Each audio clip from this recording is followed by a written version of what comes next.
မဖဲဝါဆိုတာကျွန်တော်တို့မြန်မာလူမျိုးတွေအဲ့မရင်ကြီးတဲ့နာမည်တော့မဟုတ်ပါဘူး။သူမဟာတင်ချိုင်းတွေရဲ့အရှင်မတရေတစီနာနာဘာဝတွေကိုထိန်းညှိရသူဗရာလောကနဲ့လူလောကကြားမှာတကားဆောင်နေတဲ့ဝိညာဉ်တစ်ပါးဖြစ်ပါတယ်။ဒီနာမည်ဟာပါဇက်ရာဇဝင်အနေနဲ့လဲစာပေအနေနဲ့လဲဘယင်ခက်ကနေဒီနေ့အထိစက်တိုင်ပြောလာခဲ့တာပါ။ဒါပေမဲ့မဖဲဝါဟာအစကသူ့တန်းဆောင်မဟုတ်ခဲ့ပါဘူး။ကုန်းပေါင်ခေတ်ဘာကြီးတော်စစ်ကိုင်းမင်းလက်ထက်ပြည်မြို့မှာမင်းကလေးတယောက်ရှိခဲ့ပါတယ်။သူမရဲ့နာမည်ကမတဲအိုပါ။မတဲအိုမှာအရန်ချစ်ရရဲ့မွေးချင်းအကိုတယောက်ရှိရဲ့။သူ့နာမည်ကမောင်ကျန်စစ်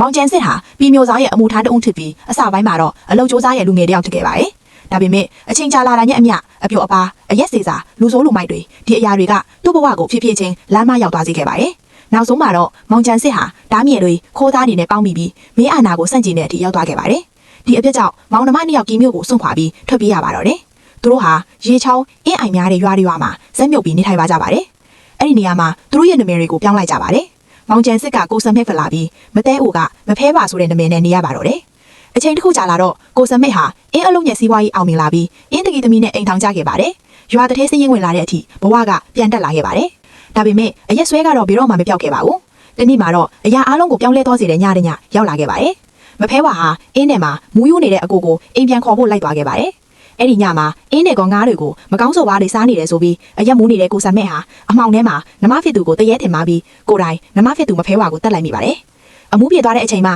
နမကိုတတ်မိမှနေသွားတဲ့ကိုစမဲ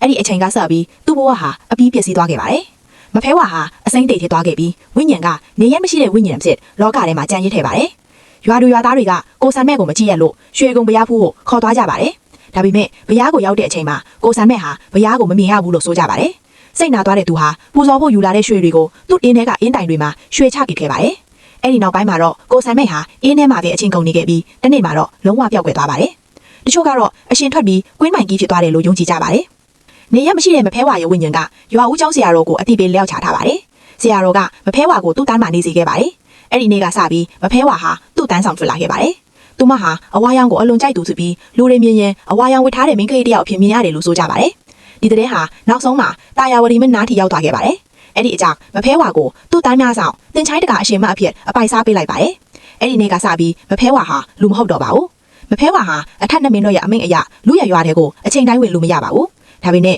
စစ်ဖြစ်နေတဲ့အချိန်အလောင်းတွေပြည့်နေတဲ့အချိန်လူအများသိဆုံးမဲ့နေရာပင့်ဖိထားတဲ့နေရာတက်တော်ဝါကိတ်တင်ရမယ့်အချိန်ဒီအချိန်တွေမှာတော့မဖဲဝါဟာလူရရွာတွေကိုဝင်လာနိုင်ပါတယ်။သူ့တန်းထဲမှာတရေတစီတွေပေါင်းလမ်းပြောင်းနေတဲ့လူတွေကိုလမ်းမှန်ပြပေးနိုင်ပါတယ်။ရွာဆောင်မြို့ဆောင်နဲ့တွေကလည်းခွင့်ပြုပေးကြပါတယ်။တချို့ကတော့ဒီလိုလေးပြောကြပါတယ်။ညဘက်အခေါင်းရောက်ပြီးရွာထဲဝင်လာတဲ့အခါခွေးဟောင်တန်ကိုမတားရဘူး။မဖဲဝါဟာလူအတန်းကြားလို့လန့်ပြီးအခေါင်းပစ်ထားခဲ့ရင်အဲ့ဒီအိမ်ကလူတယောက်တေဆုံးရတယ်လို့ပြောစမှတ်ရှိပါတယ်။ဒါကတော့လေးလာမှတ်သားခဲ့သမျှမဖဲဝါဇာလန်ပဲဖြစ်ပါတယ်။နောက်လည်းဒီလိုမြန်မာတန်တာရေးစမ်းဆန်ဇာလန်တွေကိုတင်ဆက်ပေးမှာမို့လို့ TikTok နဲ့ YouTube Channel လေးကိုလည်း Follow and Subscribe ခဲ့ကြပါအောင်နော်။